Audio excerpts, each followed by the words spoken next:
Hey friends, this is number 4 in our story Mouse Soup by Arnold Lobel. The mouse is trying to convince the weasel to not cook him. So he says he's going to tell him some stories. This is our last story that he will tell. The Thorn Bush. An old lady went to the door of her house. She was crying.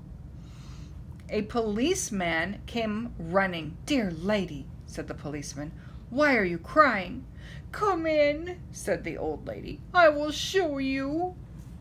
Oh no, why is she crying? "Look, there is a thorn bush growing in my living room chair," said the old lady. "How did it get there?" asked the policeman. "I don't know," said the old lady. "One day I sat down and something hurt me. I got up. There was this thorn bush." Oh my goodness, we don't normally have trees or bushes growing out of furniture. "You poor lady," said the policeman. "I will pull the thorn bush out of your chair. Then you can sit down again." "No," cried the old lady. "Don't do that.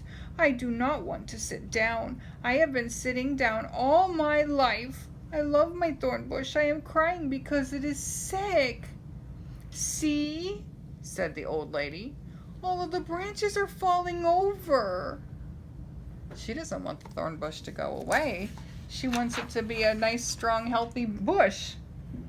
"The thorn bush might be thirsty," said the policeman. "Perhaps it needs water." "I never thought of that," said the old lady. She poured some water in the chair. Whoa, that's a lot of water. The thorn bush shivered and shook. Green leaves came out on the branches. Little buds came out near the leaves. Wow, that bush liked the water. Whoa! The buds opened up and they became large roses. "Thank you, kind policeman," cried the old lady. "You have saved my thorn bush. You have made my house beautiful." She kissed the policeman and gave him a bunch of roses to take home. He told her to water the plants. "There," said the mouse. "I have told you my stories. They will make your mouse soup taste really good." "All right," said the weasel, "but how can I put the stories into the soup?" "Oh, that will be easy," said the mouse. "Run outside and find a nest of bees, some mud, 2 large stones, 10 crickets, and a thorn bush." Remember, all of those things were in our stories. Remember the nest of bees that landed on the mouse's head and he went into the mud? And then the 2 large stones that wondered what was on the other side of the mountain? And then the 10 crickets that sang to the mouse who wanted to sleep? And then the thorn bush that the lady grew out of her chair. Come back and put them all into the soup.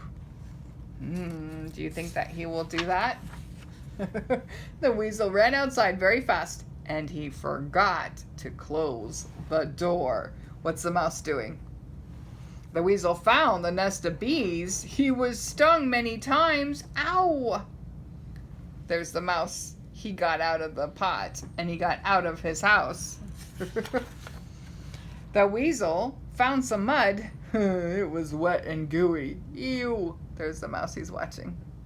The weasel found 2 large stones. They were heavy.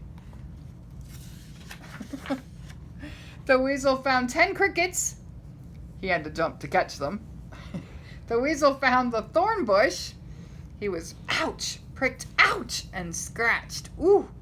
He has the beehive and sticky mud and 2 rocks and the thorn bush and the crickets. He's got everything. "Now my mouse soup will taste really good," said the weasel. But when the weasel came back to his house, he found a surprise. The cooking pot was empty. No mouse in there anymore.